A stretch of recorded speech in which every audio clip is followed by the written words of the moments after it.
मिलल बा भतार सवाद ले हब कैसे उधार देवड़ा मिलल बा भतार सवाद ले हब कैसे उधार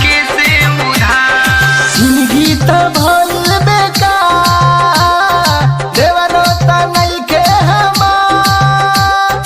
नैहर में नइखे यार सवाद ले हब कैसे उधार देवड़ा मिलल बा भतार सवाद ले हब कैसे उधार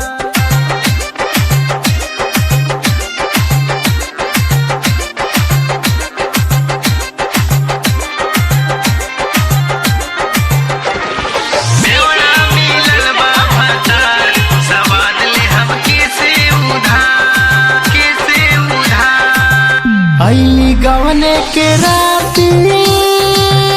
नहीं बुझेले पाती भागेले घर के बहरवा हो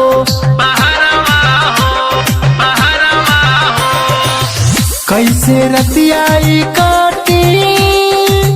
कैसे बतियाई बाटी अइले ना हमारी से जरिया हो का करब सोर हो सिंगार सवाद ले हब कैसे उधार का करब सोर हो सिंगार सवाद ले हब कैसे उधार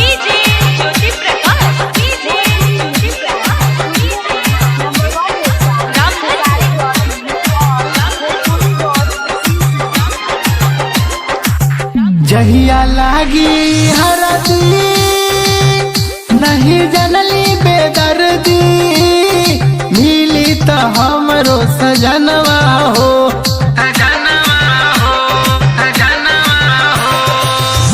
धन एकर बचावल नहीं हर से ले आवल माटी में दिहल मिलाई हो सपना ना भइल साकार सवाद ले हब कैसे उधार देवड़ा मिलल बा भतार सवाद ले हब कैसे उधार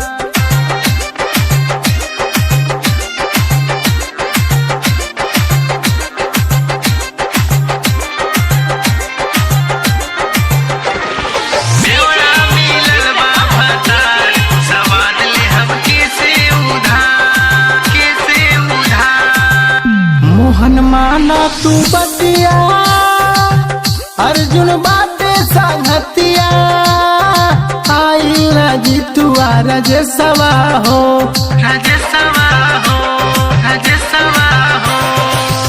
दीपक कहेला सुना तनी बतिया के गुना प्रकाश बैठल समानवा हो असलम ना भइल हमार सवाद ले हब कैसे उधार बेवड़ा मिलल बा भतार सवाद ले हब कैसे उधार नैहर में नइखे यार सवाद ले हब कैसे उधार बेवड़ा मिलल बा भतार सवाद ले हब कैसे उधार नैहर में नइखे यार सवाद ले हब कैसे उधार अरे बेवड़वा ना सुधरबे।